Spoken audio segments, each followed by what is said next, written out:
Hello students, welcome to Ekam IAS academy. ఈరోజు current affairs సెషన్ని start చేద్దాం. ఈరోజు కరెంట్ అఫైర్స్లో మనం చూడబోతున్న టాపిక్స్ ఇవి: Agasthyamalai landscape, Lokmata Ahilyabai Holkar, PM Svanidhi, Shangri-La dialogue, Banni grasslands, Pradhan Mantri Awas Yojana Gramin, India's GDP base year revision. First topic Agasthyamalai landscape. So ఇది మనకి న్యూస్లో ఎందుకుందంటే సుప్రీం కోర్ట్ కొన్ని ఆర్డర్స్ పాస్ చేసింది ఈ అగత్సమలై ల్యాండ్స్కేప్ గురించి. ఇది మనకి వెస్టర్న్ ఘాట్స్లో ఉన్న ఒక పర్టికులర్ జాగ్రఫికల్ ఫీచర్ అన్నమాట. సో సుప్రీం కోర్ట్ ఏ ఆర్డర్ పాస్ చేసిందంటే it ordered the removal of encroachments and illegal structures in Agasthyamalai biosphere reserve. So మనకి అగత్సమలై బయోస్పియర్ రిజర్వ్ దగ్గర ఇల్లీగల్గా కన్స్ట్రక్ట్ చేసిన కన్స్ట్రక్షన్స్ అన్ని వెంటనే తొలగించాలి అని చెప్పి సుప్రీంకోర్టు ఆర్డర్స్ పాస్ చేసింది. ఈ అగత్సమలై బయోస్పియర్ రిజర్వ్ అన్నది మనకి యునెస్కో రికగ్నైజ్ చేసింది కదా వెస్టర్న్ ఘాట్స్లో. మనకి ఆ పర్టికులర్ దాంట్లో ఒక పార్ట్ మాట మనకి అగత్సమలై ల్యాండ్స్కేప్ మాట. ఓకే, సో మనకి ఎలాంటి కైండ్ ఆఫ్ ఎంక్రోచ్మెంట్స్ అక్కడ అయ్యాయో మనకి ఇందులో తెలుస్తుంది అన్నమాట. Illegal resorts, commercial buildings, government facilities and other unauthorised structures in the forest area must be removed అన్నమాట. అండ్ మొత్తం మనకి అరౌండ్ 5,000 హెక్టర్స్ ఆఫ్ ఫారెస్ట్ ల్యాండ్లో మనకి 4,600 ఎంక్రోచర్స్ అక్కడ ఉన్నాయని చెప్పి, ముఖ్యంగా మనకి సిరివిల్ల పుత్తూర్ మేఘమాలై టైగర్ రిజర్వ్, ఈ టైగర్ రిజర్వ్ ఫారెస్ట్ ఏరియాలో మనకి 5,000 హెక్టర్లో ఈ 4,600 ఎంక్రోచ్మెంట్స్ ఉన్నాయని చెప్పి మనకి కోర్టు ఇచ్చిన ఆర్డర్లో చెప్పింది. అలాగే స్టేట్ గవర్నమెంట్ ఏంటంటే వితిన్ 6 months అన్నది ఎంక్రోచ్మెంట్స్ని తొలగించాలి అని చెప్పి కోర్టు ఆర్డర్లో చెప్పింది. అండ్ ఎవరు ఈ పర్టికులర్ అఫీషియల్స్ అన్నవి అంటే ఎవరి పర్మిషన్ లేకుండా ఇవేం ఎంక్రోచ్మెంట్స్ అవ్వవు కదా. సో ఎవరో ఒకరు కరప్షన్ చేసో ఏదో ఒకటి చేసి ఇచ్చుంటారు కదా. సో అలాంటి వాళ్ళని రెస్పాన్సిబుల్ గా హోల్డ్ చేసి వాళ్ళని అకౌంటబుల్ చేయాలని కూడా, డిసిప్లినరీ మెషర్స్ తీసుకోవాలని కూడా కోర్టు చెప్పింది. అండ్ కోర్టు ఆర్డర్ ఒకవేళ ఇచ్చిన టైంలో పాటించకపోతే పారామిలిటరీ ఫోర్సెస్ని దింపుతానని చెప్పి సుప్రీంకోర్టు వార్నింగ్ కూడా ఇవ్వడం జరిగింది అన్నమాట. సో ఇది ఇప్పుడు మనం అగత్సమలై ల్యాండ్స్కేప్ రిజర్వ్ గురించి ఎగ్జామ్ పర్స్పెక్టివ్లో తెలుసుకుందాం. ఎందుకంటే ఇది మనకి ఎన్విరాన్మెంట్, ముఖ్యంగా బయోడైవర్సిటీ టాపిక్లో ఇంపార్టెంట్ అన్నమాట. ఓకే, సో బయోడైవర్సిటీ కన్జర్వేషన్ అన్నది మనకి ఇంపార్టెంట్ డైమెన్షన్ కాబట్టి, సో మనం ఆ డైమెన్షన్లో ఏ పర్టికులర్ బయోస్పియర్స్ మనకి న్యూస్లో ఉన్నాయో వాటి గురించి వివరాలు తెలుసుకోవడం మనకి చాలా ఇంపార్టెంట్. సో మనకి అగత్సమలై ల్యాండ్స్కేప్ అంటే ఏమేమి ఉంటాయో చూద్దాం. It includes Periyar tiger reserve, Srivilliputhur grizzled squirrel wildlife sanctuary, Meghamalai and Tirunelveli wildlife sanctuary. ఇలా మనకి ఈ మొత్తం wildlife sanctuary and tiger reserves కలిపితే అగత్సమలై ల్యాండ్స్కేప్ అంటారు అన్నమాట. ఇది పార్ట్ ఆఫ్ వెస్టర్న్ ఘాట్స్ అన్నమాట. అండ్ ముఖ్యంగా ఈ ల్యాండ్స్కేప్స్లో 14 రివర్స్ అన్న ఫ్లో అవుతున్నాయి. అందులో ముఖ్యంగా ఏంటంటే మనకి తైమీరాబరై రివర్ అన్నది మనకి చాలా ఇంపార్టెంట్ రివర్. ఈ ముఖ్యంగా ఈ రివర్ స్పెషాలిటీ ఏంటంటే మనకి తమిళనాడులో పెరీనియల్ రివర్, ఇది one of the only perennial river అంటే త్రూ అవుట్ ద ఇయర్ దీనికి మనకి వాటర్ ఉంటుంది. ముఖ్యంగా ఎందుకు వాటర్ ఉంటుందంటే దీనికి సౌత్ వెస్ట్ మాన్సూన్ నుంచి నార్త్ ఈస్ట్ మాన్సూన్ దగ్గర నుంచి కూడా వర్షాలు పడతాయి అన్నమాట. సో వాటర్ వెళ్ళే చాయిస్ ఉంటుంది. అందుకే ఇది ప్రతి ఇయర్లో ప్రతిసారి మనకి ప్రతి సీజన్లో ఇది ఫ్లో అవుతూనే ఉంటుంది. జనరల్గా సదరన్ రివర్స్ అన్నవి పెరీనియల్ రివర్స్ కాదు. మనం పెరీనియల్ రివర్స్ని నార్థన్ రివర్స్గా చదువుతాం, కానీ ఇక్కడ సదరన్ రివర్ అయినా ఇది పెరీనియల్ ఎందుకు అవుతుందంటే మనకి సౌత్ వెస్ట్ మాన్సూన్ అలాగే నార్త్ ఈస్టర్న్ మాన్సూన్ దగ్గర నుంచి వర్షాలు కూడా వర్షాల వల్ల దీనికి వాటర్ సప్లై అవుతుంది అన్నమాట. So Agasthyamalai biosphere reserve is included in the world network of biosphere reserve under the man and biosphere programme. So ఇందాక చెప్పాను కదా, యునెస్కో రికగ్నైజ్ చేసిన పార్ట్లో వెస్టర్న్ ఘాట్స్ పార్ట్లో ఇది ఇంపార్టెంట్ పార్ట్ అని చెప్పి యునెస్కో ఏ ప్రోగ్రామ్ ద్వారా రికగ్నైజ్ అయింది అంటే మనకి మ్యాన్ అండ్ బయోస్పియర్ ప్రోగ్రామ్ ద్వారా మనకి ఈ అగత్సమలై బయోస్పియర్ రిజర్వ్ అన్నది పార్ట్ ఆఫ్ వెస్టర్న్ ఘాట్స్గా ఉంది. సో అందుకే కన్జర్వేషన్ అన్నది మనకి చాలా ఇంపార్టెంట్ అన్నమాట. So it's located in the southern western Ghats in Tamil Nadu and Kerala. So ఈ అగత్సమలై ల్యాండ్స్కేప్ అన్నది మనకి 2 స్టేట్స్లో ఉంది అన్నమాట.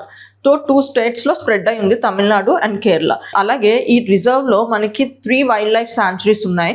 ఒకటి షెందుర్ని అండ్ ఇంకొకటి పాపరా అండ్ నెయ్యర్. సో ఇవి కేరళలో ఉన్నాయి. అలాగే కలాకడ్ ముదంతురై టైగర్ రిజర్వ్ అన్నది మనకి తమిళనాడులో ఉంది. సో ఇవి కూడా ఇందులో ఈ అగత్సమలై బయోస్పియర్ రిజర్వ్లో పార్ట్ అన్నమాట. ద నీలకురంజి ఫ్లవర్స్ ఉంటాయి కదా మనకి, సో సీజనల్గా పూస్తాయి కదా మనకి 12 yearsకి ఒకసారి. సో ఇది ఈ part of this biosphere but.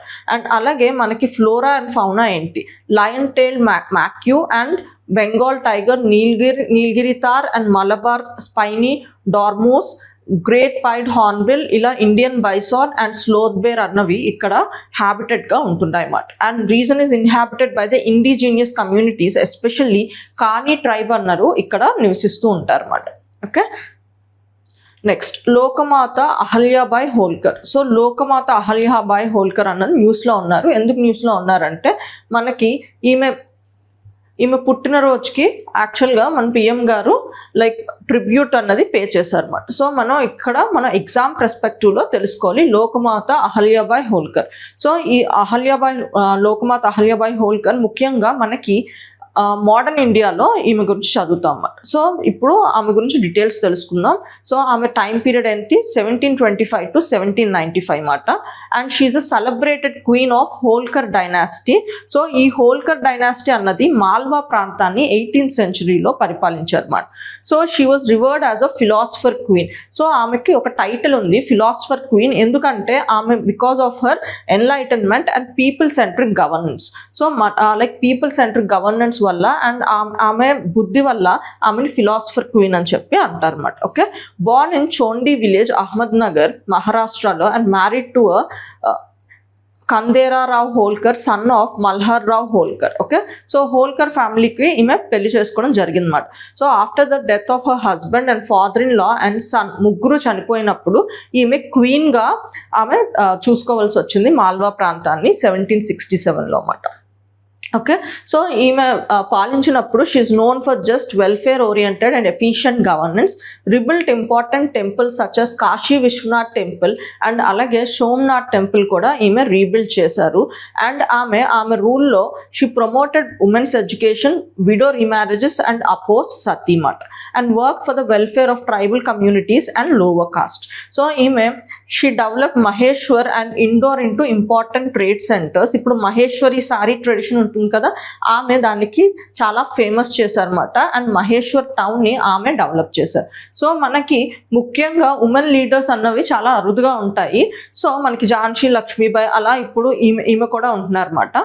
So ఇది మనకి చాలా ఇంపార్టెంట్ ఎగ్జామ్ పర్స్పెక్టివ్లో. సో ఆమె గురించి డీటెయిల్స్ అన్నవి గుర్తుంచుకోండి.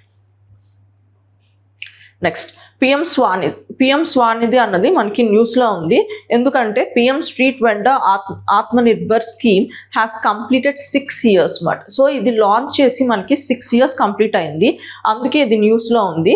సో అందుకే దీన్ని ఎగ్జామ్ పర్స్పెక్టివ్లో మనం తెలుసుకోవాలన్నమాట. సో ముఖ్యంగా దీన్ని దేనికోసం లాంచ్ చేశారంటే స్ట్రీట్ వెండర్స్కి ఎంపవర్మెంట్ కోసం లాంచ్ చేశారు. ముఖ్యంగా కరోనా టైంలో వీళ్ళు చాలా దెబ్బతిన్నారు కాబట్టి, సో వాళ్ళ బిజినెస్ లెవెల్ ఇంపాక్ట్ అయ్యాయి కాబట్టి వాళ్ళకి కోలాటరల్ ఫ్రీగా లోన్స్ ఇస్తూ అలాగే ఫైనాన్షియల్ ఇంక్లూజన్ని ప్రమోట్ చేయడానికి వచ్చిన స్కీమ్ మాట. సో ఈ స్కీమ్ డీటెయిల్స్లోకి చూస్తే ఇది మనకి లాంచ్డ్ ఇన్ June 2020. సో ఏ ఉద్దేశంతో to help street vendors recover from the COVID-19 pandemic through easy working capital loans. So మనకి వాళ్ళ బిజినెస్ని మళ్ళీ స్టార్ట్ చేసుకోవడానికి చిన్న చిన్న లోన్స్ అన్నవి ఇవ్వడానికి అనువుగా వచ్చిన స్కీమ్ మాట ఇది మాట. Implemented by ministry of housing and urban affairs and department of financial services. So ఈ స్కీమ్ అన్నది మనకి ministry of housing and financial affairs అలాగే మనకి డిపార్ట్మెంట్ ఆఫ్ ఫైనాన్షియల్ సర్వీసెస్ అన్నది ఈ రెండు కలిపి ఇంప్లిమెంట్ చేస్తుంది స్కీమ్ని. ముఖ్యంగా ఈ స్కీమ్లో ఏంటంటే కోలాటరల్ ఫ్రీ లోన్స్ ఇస్తుంది. ఎంత అమౌంట్స్కి 15,000, 25,000, 50,000. అంటే 15,000 ఇచ్చి మనం కట్టగానే ఓకే సో వీళ్ళు కడుతున్నారు అని చెప్పి మళ్ళీ వాళ్ళ లోన్ అమౌంట్ ఇంక్రీజ్ అయ్యే స్కోప్ ఉందన్నమాట. సో ఇలా మనకి లోన్ అమౌంట్స్ ఇస్తున్నారు. అలాగే ప్రాపర్ టైంలో కడితే ఏంటంటే ఇంట్రెస్ట్ సబ్సిడీలు ఇస్తున్నారు అండ్ క్రెడిట్ గ్యారంటీ సపోర్ట్ కూడా ఇవ్వడం జరిగింది అన్నమాట. Vendors with good repayment records can get UPI link RuPay credit card. So మనకి ఎవరైతే టైంకి ఈ పర్టికులర్ లోన్ అమౌంట్ అన్నది కట్టేస్తున్నారో వాళ్ళకి ఏంటంటే UPI link RuPay credit card worth 30,000 రూపీస్ది క్రెడిట్ కార్డ్ అన్నది బోనస్గా ఇవ్వడం జరుగుతుంది అన్నమాట. Next encourage digital payments through cash back incentives. చెప్పాను కదా ఫైనాన్షియల్ ఇంక్లూజన్ని ప్రమోట్ చేస్తున్నారని చెప్పి.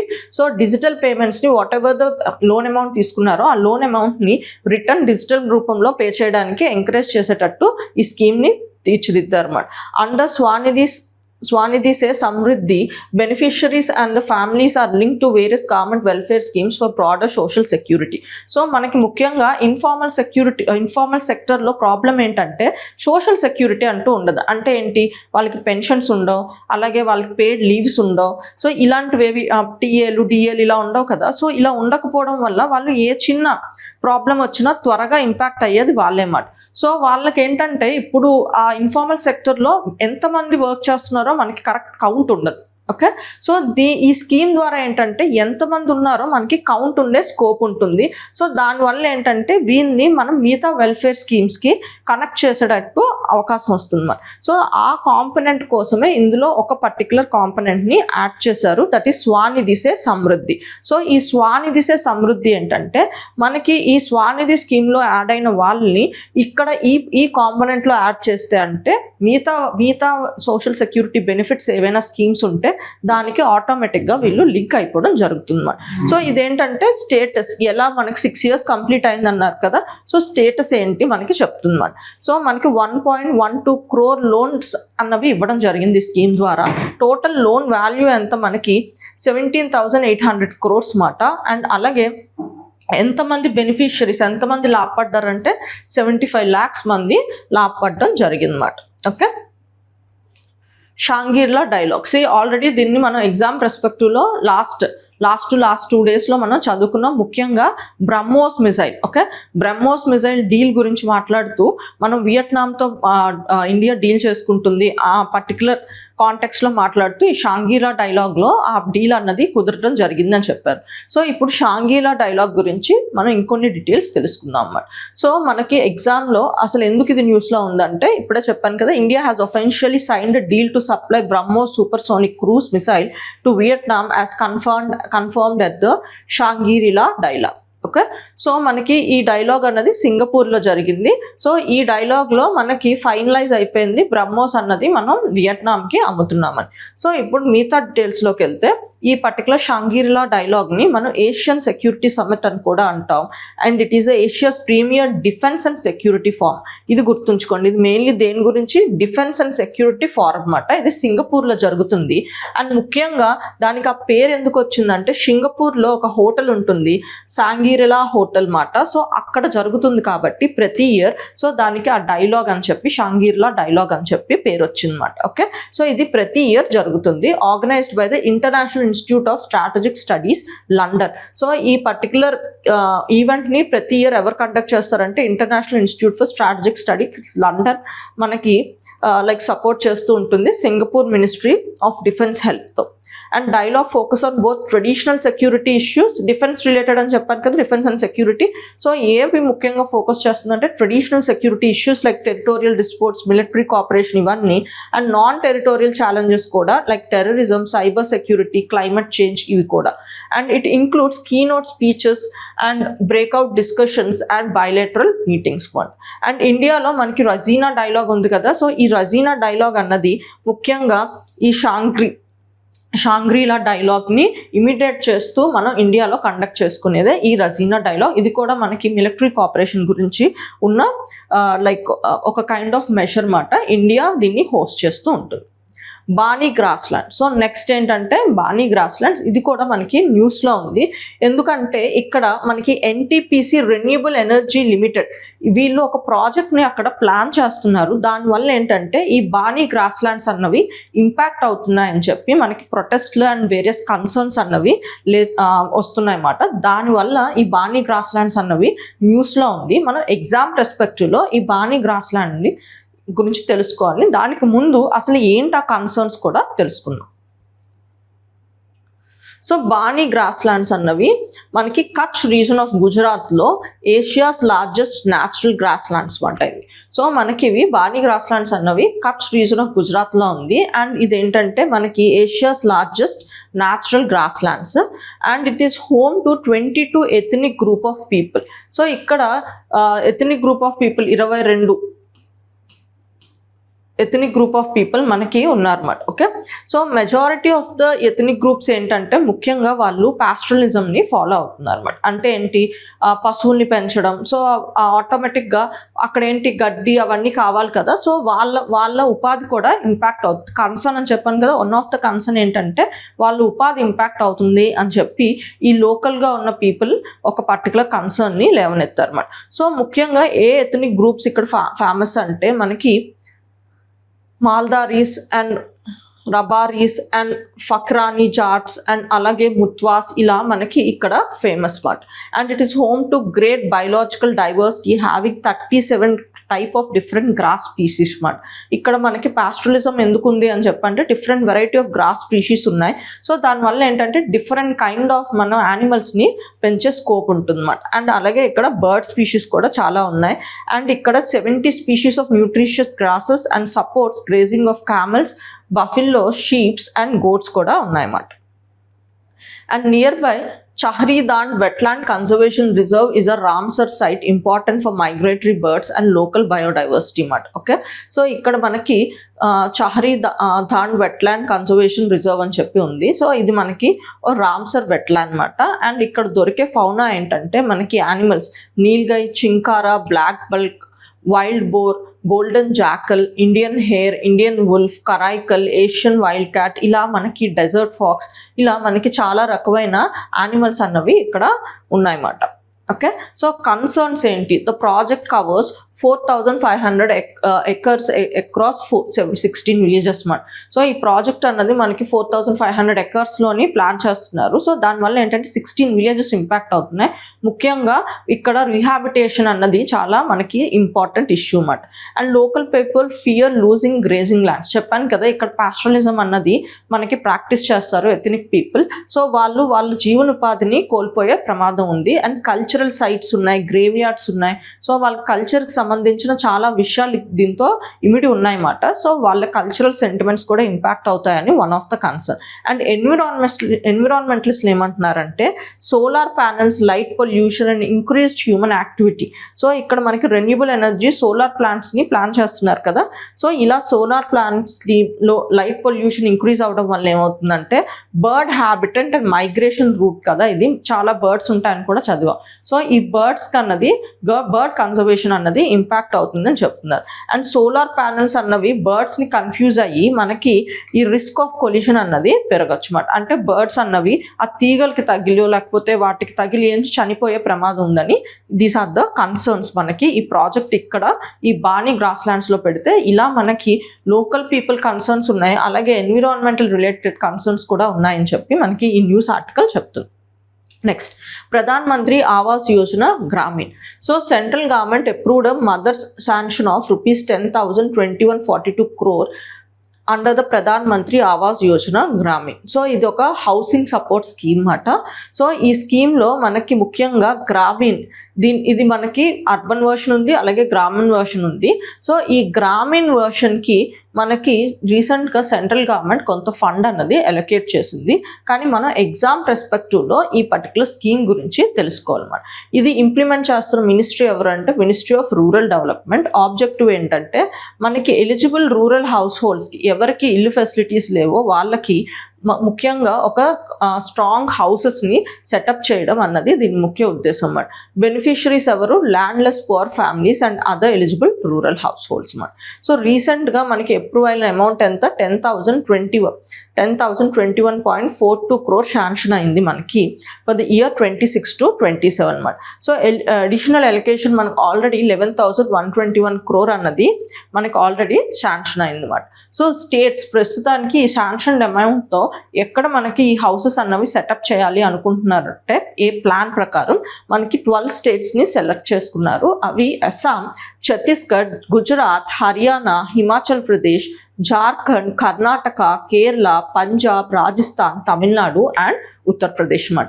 అలాగే ఇక్కడ గోల్ ఏంటి, housing for all is the goal మాట. సో ఈ గోల్ అన్నది ఎప్పటికల్లా అచీవ్ చేయాలని మార్చ్ 2029. సో ఈ డేట్ అన్నది మనకి చాలా ఇంపార్టెంట్ మాట. ఎందుకంటే మనకి ఎగ్జామ్లో ఈ పర్టికులర్ గోల్ ఏంటి, గవర్నమెంట్ ఏ గోల్ పెట్టుకుంది అని చెప్పి డేట్ ఇవ్వచ్చు, 2027 ఇవ్వచ్చు ఆర్ 2030 ఇవ్వచ్చు. కానీ ఇక్కడ 2029 ఈ డేట్ అన్నది గుర్తుంచుకోవడం చాలా ఇంపార్టెంట్. నెక్స్ట్, సో మనకి housing target is 3 times. So మనకి 2025 26 to 27 ఇప్పుడు ఎలకేట్ అయిన మనీ కదా. సో ఈ మనీ టార్గెట్, ఈ ఇయర్ టార్గెట్ అన్నది మనకి ప్రీవియస్ ఇయర్ టార్గెట్స్ కన్నా 3 times అన్నది ఎక్కువ మాట. సో డైరెక్షన్స్ టు స్టేట్స్ ఏమి ఇచ్చిందంటే, provide land to the landless beneficiaries, resolve grievances, complete pending approvals, utilise release funds promptly. So మనకి పెండింగ్ ఉన్న త్వరగా కంప్లీట్ చేసుకోమని, అలాగే డెడ్ లైన్ ఏంటంటే పెండింగ్ అప్రూవల్స్ ఇంకా పాతవి ఏమైనా ఉంటాయి కదా అవి మనకి 30th June 2026 కల్లా కంప్లీట్ చేసుకోమని చెప్పడం జరిగిందన్నమాట. Okay, next India's GDP base year revision. So ఇది చాలా మనకి ఇంపార్టెంట్ టాపిక్. మనకి జీడిపి బేస్ ఇయర్ అన్నది మనకి మారిందన్నమాట. ఎప్పటి నుంచి మనకి ఎర్లియర్ 2011 to 12 ఉండేది, ఇప్పుడు 2022 to 23కి మారిందన్నమాట ఈ జీడిపి బేస్ ఇయర్ అన్నది. సో ఇదేంటంటే మన ప్రెసెంట్ ఎకనామిక్ సిచ్యువేషన్ని రిఫ్లెక్ట్ చేయడానికి ఈ దగ్గరగా ఉన్న మనకి ఇయర్ని మార్చడం జరిగింది. ఇది జనరల్గా మనకి ఎప్పుడు ఎప్పటికప్పుడు మార్చడం జరుగుతుంది, కానీ ఈసారి కొంచెం లేట్ అయిందన్నమాట. India periodically revises its GDP base year to reflect changes in the economy structure, production patterns, consumption behaviour and data availability. Such revisions are usually undertaken every 5 yearsకి మార్చడం జరుగుతుంది.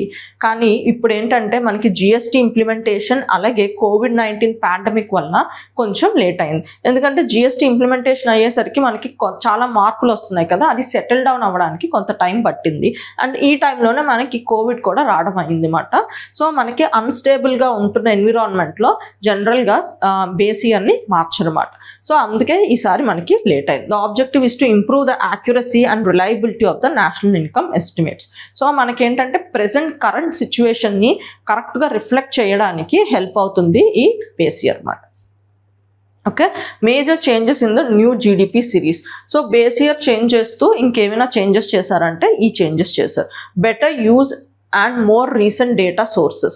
సో డేటా సోర్సెస్ కూడా మనకి రిలయబుల్గా ఉండడానికి, more యాక్యురేట్గా ఉండడానికి ఈ particular survey related datas కూడా add చేయడం జరిగింది. ఏంటో survey, annual survey of unincorporated sector enterprises, periodic labour force survey.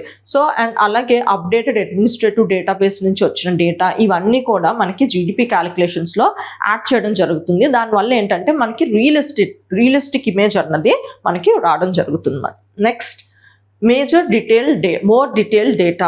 GST estimates now uses subsectors and activity level data instead of broad sector indicators, making estimates more precise. అంటే ఇప్పుడు for example ముందు agriculture అని ఒక dimension తీసుకున్నారు అనుకో, ఈ అగ్రికల్చర్లో ఎంత వస్తుంది జీడిపి అన్నది క్యాలిక్యులేట్ చేసుకున్నారు. జీడిపి అంటే ఏంటి, ఎంత వాల్యూ క్రియేట్ చేసాం ఆ ఇయర్లో. ఓకే, సో ప్రొడక్షన్ నుంచి మనం ఆ ఇయర్లో ఎంత వాల్యూని క్రియేట్ చేసుకున్నామో దాన్ని జీడిపి అంటాం, ఆ కంట్రీ స్పెసిఫిక్గా. సో అగ్రికల్చర్ రిలేటెడ్ ఎంత జీడిపి అని చెప్పి, ఇప్పుడు ఏంటంటే దాన్ని సబ్ సెక్టర్ లెవెల్లో కూడా చూసుకుంటున్నాం. అంటే అగ్రికల్చర్లో ఫార్మింగ్ నుంచి ఎంత, హార్టికల్చర్ నుంచి ఎంత, ఆక్వాకల్చర్ నుంచి ఎలా, ఇలా మనం సబ్ సెగ్మెంట్స్లో కూడా మనం క్యాలిక్యులేట్ చేసుకోవడం వల్ల యాక్యురేట్ పిక్చర్ అన్నది మనకు వస్తుంది అన్నమాట. Better inflation measurement. So inflation కూడా, ఇన్ఫ్లేషన్ అంటే price rise. So inflation measurement commodity specific and activity specific price indices. అంటే ఏంటంటే ఓవరాల్గా ఇంత ఇన్ఫ్లేషన్ పెరిగింది అని కాకుండా ఒక్కొక్క ప్రైస్ మనకి ఒక్కొక్క ఐటమ్ మీద ఒక్కొక్క తీరులో పెరుగుతుంది. ఫర్ ఎగ్జాంపుల్ సిమెంట్ తీసుకున్నారనుకోండి, ఈ ఇయర్ దీని మీద ప్రైస్ రైజ్ ఎక్కువ లేదనుకోండి, మేబీ 2% ఎంతో పెరిగింది. ఫర్ ఎగ్జాంపుల్ ఫ్రూట్స్ తీసుకున్నారనుకోండి, ఈ ఇయర్ దాని మీద 20% పెరిగింది. అలాగే ఇప్పుడు like something like tourism services, so వీటి మీద మనకి ఇంకొంచెం ప్రైస్ రైజ్ అన్నది, ఆ పర్టికులర్ డిమాండ్ వల్ల మనకి ప్రైస్ అన్నది పెరిగింది. సో ఇలా అంటే ఇన్ఫ్లేషన్ అన్నది ఓన్లీ మన జనరిక్గా కాకుండా సెక్టర్ స్పెసిఫిక్గా, సర్వీస్ స్పెసిఫిక్గా కూడా మనకి పెరుగుతూ ఉంటాయి అన్నమాట. సిమెంట్ అన్నది, శాండ్ అన్నది అలా. సో మనకి ఆ ఇన్ఫ్లేషన్ కూడా తీసుకుంటే ఏంటంటే మనకి ఇంకొంచెం క్లియర్ ఇమేజ్ అన్నది వస్తుంది అన్నమాట. సో పాలసీ డెసిషన్ మేకింగ్లో చాలా హెల్ప్ అవుతుంది. రియలిస్టిక్ పాలసీ మేకింగ్లో మనం అంటే ఇలాంటి సిచ్యువేషన్ ఉంటే కంట్రోల్ చేయాలి అంటే మన సిచ్యువేషన్ గ్రౌండ్ లెవెల్లో సిచ్యువేషన్ క్లారిటీగా అర్థమైతేనే సో స్ట్రాటజీ కూడా మనం అలా తీసుకురాగలం. సో అందుకు ఇంకొంచెం సూక్ష్మంగా తెలుసుకోవడానికి ట్రై చేస్తున్నాం. Double deflation method. So double deflation method applied in agriculture and manufacturing by separately accounting for input prices and output prices. So double deflation method అంటే ఏంటో చూద్దాం. సో డబుల్ డిఫ్లేషన్ మెథడ్ అంటే ముఖ్యంగా ఇక్కడ ఎగ్జాంపుల్ చూడండి. So ఇది ఒక year, ఇది బేస్ ఇయర్ అనుకోండి. So value of the bread, so ఇక్కడ మనకి ప్రొడక్షన్ ఏంటి, బ్రెడ్ని ప్రొడ్యూస్ చేస్తున్నాం. Value of the bread 100 rupees ఆ year. So cost of input ఎంత, 60 రూపీస్. సో నువ్వు వాల్యూ యాడెడ్ ఎంత మనకి 100 - 60 40 రూపీస్. నెక్స్ట్ ఇయర్ ఏమైందంటే వాల్యూ ఆఫ్ ద బ్రెడ్ మనం 150 తెచ్చుకున్నాం, cost of input 90. So value added ఎంత 60 యాడ్ చేసాం అనుకుంటాం. కానీ ఇక్కడ మనకి ప్రైస్ రైజ్ ఇన్ఫ్లేషన్ కూడా ఉంటుంది. సో మనకి ప్రీవియస్ ఇయర్తో కంపేర్ చేస్తే ఈ ఇయర్తో బ్రెడ్ ప్రైస్ అన్నది 50% ఇంక్రీజ్ అయింది. అలాగే ఇన్పుట్ కాస్ట్ అనేది, ఇన్పుట్ కాస్ట్ అంటే ఇప్పుడు బ్రెడ్ తయారు చేయడానికి మనకు ఫ్లోర్ కావాలి, ఈస్ట్ కావాలి, షుగర్ కావాలి, ఇలా ఉంటాయి కదా, ఇవన్నీ ఇన్పుట్ కాస్ట్లు. సో ఇన్పుట్ కాస్ట్ కూడా మనకి 20% ఇంక్రీజ్ అయింది అనుకోండి. సో యాక్చువల్గా మనం ఎంత వాల్యూ యాడ్ చేసాము అంటే చూడడానికి 150 - 90 60లా కనిపిస్తుంది.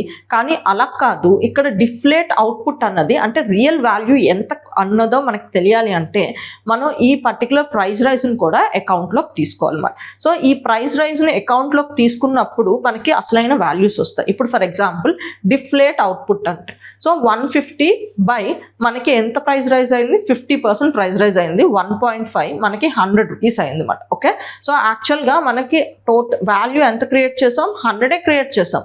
అండ్ ఇక్కడ డిఫ్లేటెడ్ ఇన్పుట్ ఎంత 90 బై 1.2% అన్నది ప్రైస్ రైజ్ అయింది, ఇక్కడ 75. సో టోటల్ వాల్యూ యాక్చువల్గా మనం క్రియేట్ చేసింది ఎంత 25. ఇక్కడ మనకి చూడడానికి ఎలా కనిపిస్తుంది 60లా కనిపిస్తుంది. ఎందుకు అలా కనిపిస్తుంది, ఇక్కడ మనకి ఇన్ఫ్లేషన్ అంటే ప్రైస్ రైజ్ మనకి ప్రీవియస్ ఇయర్తో కంపేర్ చేస్తే ఇక్కడ వాల్యూ పరంగా ఫేస్ వాల్యూ పరంగా 50 రూపీస్ పెరిగినట్టుంది. కానీ యాక్చువల్గా పెరిగింది మనకి సేమ్ అంతే ఉంది. ఇక్కడ మనకి ఇక్కడ 60 నుంచి 75 అయిందన్నమాట. ఓకే, సో యాక్చువల్గా మనం వాల్యూ ఇక్కడ క్రియేట్ చేసింది 25 రూపీసే అండ్ 40 రూపీస్ అయితే కాదన్నమాట. సో దీన్నే డబల్ డిఫ్లేషన్ అని చెప్పి అంటారు. ఇలా మనం అగ్రికల్చర్ అండ్ మ్యానుఫ్యాక్చరింగ్ సెక్టర్లో ఇండియాలో క్యాలిక్యులేట్ చేసుకుంటే దాన్నే డబల్ డిఫ్లేషన్ మెథడ్ అంటారు. ఈ డబల్ డిఫ్లేషన్ని అగ్రికల్చర్ అండ్ మ్యానుఫ్యాక్చరింగ్ సెగ్మెంట్లో ఇంక్లూడ్ చేద్దాం అనుకొని ఈ జీడిపి కొత్త జీడిపి సిరీస్లో తీసుకుంటున్న one of the measurement. So ఒక్కసారి డెఫినేషన్ చూద్దాం. Double deflation is like adjusting the selling price and the production cost separately for inflation before calculating the actual income or value created. So ఇక్కడ ఏం చేసాం, ఇక్కడ మనం face వాల్యూకి 60లా ఉంది, కానీ inflation ఇందులో యాడ్ చేసుకుంటున్నప్పుడు యాక్చువల్ వాల్యూ యాడెడ్ ఎంత వచ్చింది మనకి 25 వచ్చింది. ఇది యాక్చువల్గా వాల్యూ మాట. ఇందులో ఈ యాక్చువల్ వాల్యూ యాడెడ్లో మనం ఏం చూసుకున్నాం, అవుట్పుట్లోనైనా ఇన్పుట్లోనైనా మన ఇన్ఫ్లేషన్ ప్రైస్ రైజ్ అన్నది ఎంత ఉందో కూడా కలిపి చూసినప్పుడు మనకి యాక్చువల్ వాల్యూ ఎడిషన్ అన్నది తెలుస్తుంది. సో అప్పుడు మనకి ఆ ఎకానమీ ప్రొడక్షన్ ఎంతో మనకి తెలుస్తుంది. సో ఇలా మనకి నేషన్ పరంగా జీడిపిలో కూడా ఈ పర్టికులర్ మెథడ్ని యూజ్ చేయాలనుకుంటున్నారు. ముఖ్యంగా మనకి ఏ సెగ్మెంట్లో, అగ్రికల్చర్ అండ్ మ్యానుఫ్యాక్చరింగ్ సెగ్మెంట్లో యూజ్ చేయాలనుకుంటున్నారు. ఈ కొత్త జీడిపి సిరీస్లో తీసుకొస్తున్న మార్పు ఇది మాట. Okay, so key revisions in the estimate. So ఇప్పుడు మనకి రివైజ్ చేసిన తర్వాత జీడిపి ఎస్టిమేట్స్ని క్యాలిక్యులేట్ చేశారు. So GDP estimate for 2022 to 23 has been revise downward by 2.9% అన్నది తగ్గింది. And GDP estimates for 2023 to 24 and 24 to 25 has been revise downward by 3.8% అన్నది తగ్గిందన్నమాట. సో మనకి అలాగే revision in the growth rate. So growth rates కూడా మనకి revise అయ్యే 2023 to 24 అన్నది రివైజ్ డౌన్వర్డ్ ఫ్రమ్ 9.2% to 7.2%కి డౌన్వర్డ్ అయింది. ఎందుకంటే వాళ్ళు ఈ చేంజెస్ అన్నీ తీసుకొచ్చారన్నమాట. అంటే డబుల్ డిఫ్లేషన్ ఒకటి, అండ్ అలాగే మనకి ఇన్ఫ్లేషన్ అన్నది స్పెసిఫిక్గా సెక్టర్ స్పెసిఫిక్, అలాగే మనకి సర్వీస్ స్పెసిఫిక్గా ఇలాంటి మెషర్స్ తీసుకోవడం వల్ల మనకి ఓవర్ కౌంటింగ్ అన్నది మనకి పోతుందన్నమాట. Okay, GDP growth rate for 2024 to 25 has been revised upward from 6.5 to 7.1% అన్నమాట. ఓకే, సో ఇప్పుడు మనం ఎగ్జామ్ పర్స్పెక్టివ్లో జస్ట్ వీటి డెఫినేషన్స్ తెలుసుకుందాం. జీడిపి అంటే ఏంటి? GDP is the gross domestic product. GDP is a total monetary value of all final goods and services produced within a country domestic territory during a specific time period. So మనం ఆ కంట్రీలో మనకి ఈ 1 yearలో ఎంత production చేసామో different sectors నుంచి, agriculture, manufacturing, service sectors నుంచి ఎంత ప్రొడక్షన్ చేసామో దాని టోటల్ వాల్యూని మనం జీడిపి అంటారు. ఈ జీడిపి అన్నది మనకి national statistic office, ministry of statistics and programme implementation అన్నది మనకి రిలీజ్ చేయడం జరుగుతుంది అన్నమాట. సో ఈ జీడిపి క్యాలిక్యులేషన్స్లో మనం జనరల్గా యూజ్ చేసే మెథడ్స్ ఏంటంటే 3: expenditure method, income method and production or value added method అన్నమాట. Okay, nominal GDP and real GDP. Nominal GDP అంటే మనకి ఏంటంటే ఆ కరెంట్ ఇయర్లో మనకి టోటల్ వాల్యూ ఎంత క్రియేట్ చేసాం, ప్రొడక్షన్ నుంచి టోటల్ వాల్యూ ఎంత క్రియేట్ చేసాం, అండ్ అందులో మనకి ప్రైస్ రైజ్, ఇన్ఫ్లేషన్ కూడా ఇంక్లూడ్ అయి ఉంటే that is called as a nominal GDP. Real GDP ఏంటంటే యాక్చువల్ వాల్యూ ఎంత క్రియేట్ చేసామో, అంటే ఇన్ఫ్లేషన్ అడ్జస్ట్ చేస్తూ యాక్చువల్ వాల్యూని క్రియేట్ చేస్తాం కదా, that is called as a real GDP. అంటే ఇక్కడ తీసుకున్న ఎగ్జాంపుల్లో మనకి కనిపిస్తుంది ఏంటి, ఇంత వాల్యూ మనం క్రియేట్ చేసాము, లేకపోతే ఇంత వాల్యూ మనం క్రియేట్ చేసాం అన్నది ఇది నామినల్ జీడిపి మాట.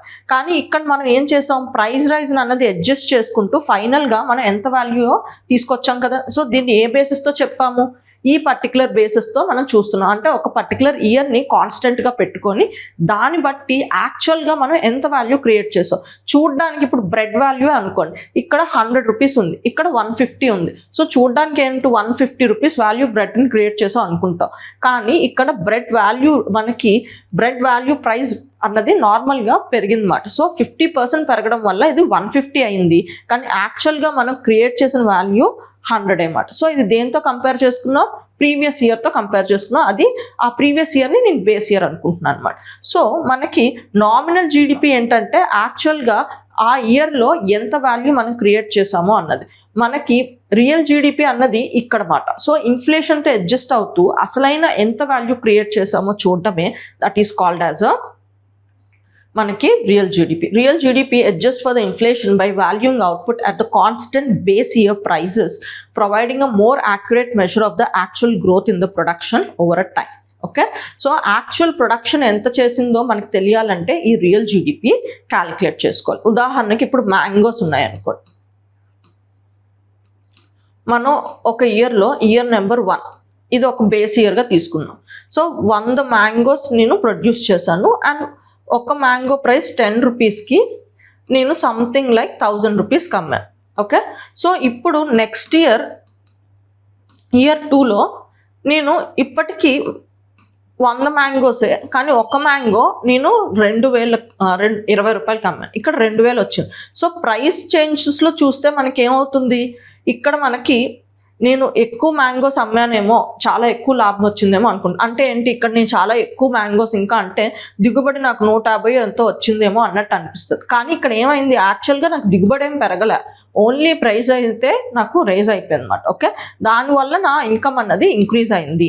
సో దీన్ని యాక్చువల్గా నామినల్ జీడిపి అంటారు. సో నేను యాక్చువల్ ప్రొడక్షన్ నాకు ఎంత అయిందో చెక్ చేసుకోవడానికి నేను ఈ ప్రైస్ రైజ్ ఎంత ఇంక్రీజ్ అయిందో మ్యాప్ చేసుకుంటూ చూస్తాను కదా.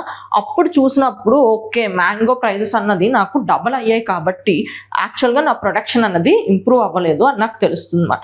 సో దీన్ని ఇలా అడ్జస్ట్ చేస్తూ చూసుకున్నప్పుడు దాన్ని రియల్ జీడిపి అంటారు. Okay, so what is base year? A base year is a benchmark year used for comparison in economic and statistical calculation. It provides for a reference point against which a current values of indicators like GDP, CPI and IIP are measured to track real changes over time.